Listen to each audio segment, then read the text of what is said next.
So I wanted to do a follow-up video on my series about whether Black people could be racist. I feel like a lot of people maybe didn't fully understand the points that I was trying to make.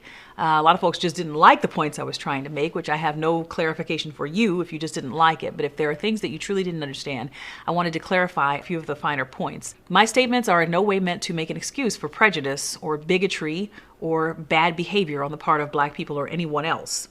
Nowhere in those videos did I say that it was okay to be prejudiced or racist or bigoted if you are not white. Secondly, nowhere in the video did I give the easy answer that Black people could or could not be racist, because I don't think that that is an easy answer. I feel like we're too often looking for very easy answers to very complex issues. The issue of racism is much more complex than what most people want to recognize. The definition of racism is much more involved and much more complex than most people want to recognize. They think they can take one half of an Oxford English dictionary definition and say, this part of it fits what I want it to say, and so therefore I understand the full complexity of what it means to be racist. And I'm here to tell you that is not the case.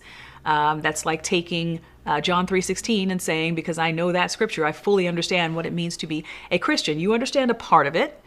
Being prejudiced against someone because they are of another race is part of the definition. If you're going to try to define something, find Merriam-Webster, find Oxford, find Britannica. Look for a variety of sources and look for a uniformity in what those sources have to say. The superiority of one race over another is always included in the definition of racism. And then we know that the larger system can support racism. So stop looking for easy answers. That's probably my number one piece of advice. It's like, you're going to understand me better if you stop looking for me to give easy answers.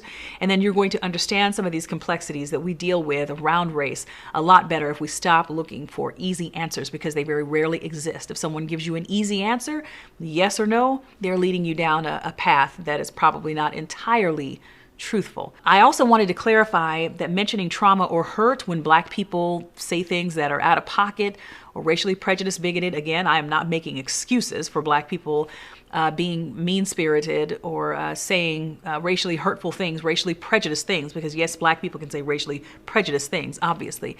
But when I say that they are coming from a place of hurt or trauma, first of all, it's hurt or trauma around race, hurt or trauma from growing up in a system that supports white supremacy. When Black people are dealing with hurt or trauma around race, they can lash out and feel that they have to fight fire with fire. So that was the point of bringing that up, is to distinguish that it's not necessarily tied to a deeper belief in the superiority of Blackness over whiteness.